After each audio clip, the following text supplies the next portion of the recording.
It's just recording for the last 3 minutes, realizing that I was not recording there at all, so I apologize. I'm not sure exactly where that cut off, but I'm going to start on this lower touchscreen here. If we go into the climate, this will allow you to select all the different vents that you want to be active. This is for your cabin air ionization. If you tap on that, it'll turn it off, and what that will do is ionize the air from the inside of the vehicle and put it back in. So in the event that you feel that there is a air impurity inside the vehicle, you can select that and use that feature. I'm just going to turn it off right now. Down here is your heated front windshield, heated rear window. This is to select your fan speed control. So if I turn this left and right, that's going to adjust the air through the vents. If I press it again, then that will give us the option of just changing the passenger side climate instead. This is to turn on and off your audio system, and left and right is for the volume. These buttons down here are features where you have to press and hold them. So if I tap on this guy, now it's going to do max AC. Just going to turn that off, and then the max heating for the front windshield there as well. Your seats, you can select this screen to do your bottom or your backrest and select the heating or the cooling from this dial right here. If I press the ring, it'll bring us back to the air climate if you want as well. If I press the two lines in the middle there, this will give us the option to do the Bluetooth from the lower touchscreen instead of the upper one. And then if I swipe from right to left, then it will give us the option of doing the audio from the lower touchscreen as well. So your favorite list, your track and tuning, muting the audio system and whatnot is all there as well. Into vehicle is all your different driving modes. This is Eco, which will maximize your fuel efficiency, saves you up to 5% fuel efficiency. This is your comfort program that's selected. That's generally one that you most commonly use. This is grass, gravel, snow, which is good for any snow covered road or any sort of loose surface. This is for mud. That's good for off-roading. Really counteracts a lack of traction. This is for sand there as well. And then there's some extra off-roading features that are right here. If I tap on this guy right here, you'll see on the upper touchscreen, I'll just press I understand.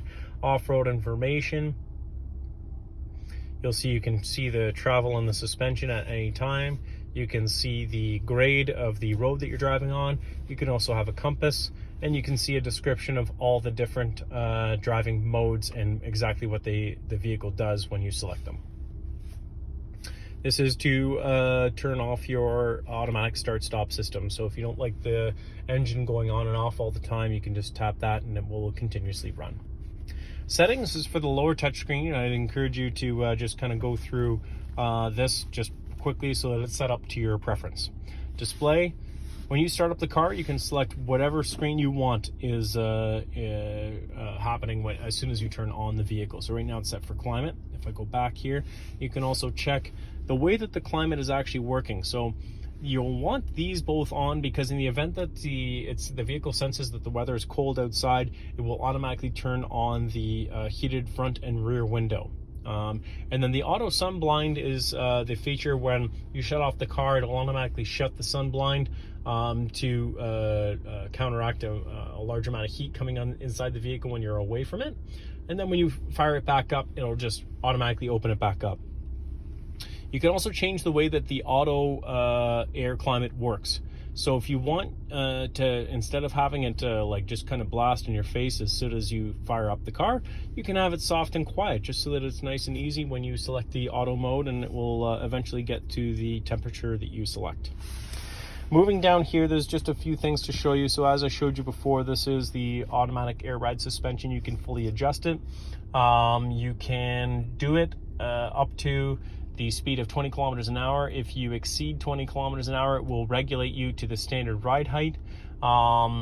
So just be wary of that. So when this little guy is selected here for that little line, what that will do is set you to the normal ride height. So anytime you drive away north of 20 kilometers an hour, it'll just automatically go to that driving mode. This will turn off your traction and stability control system. Only time you do that is if you're stuck in snow or mud. Any other time you do want it off. This is your automatic parking brake, which is kind of a useless feature because every time you put the car in park, it'll automatically engage. Every time you put the car in drive, it'll automatically disengage as well. There is a little hidden storage compartment right here. If you just slide that guy forward, you'll notice there's a charger down there as well through USB. That works about twice as fast as this guy that's inside the center armrest, so feel free to use that if you're not using the Apple CarPlay and you just want to charge your phone. I can do a lot more talking than this. Let me know if you have any other questions that you might have, because there's a lot of stuff that I didn't run through. But this just kind of gives you a quick walkthrough. So thanks so much again for your business, and look forward to hearing from you soon. Bye-bye.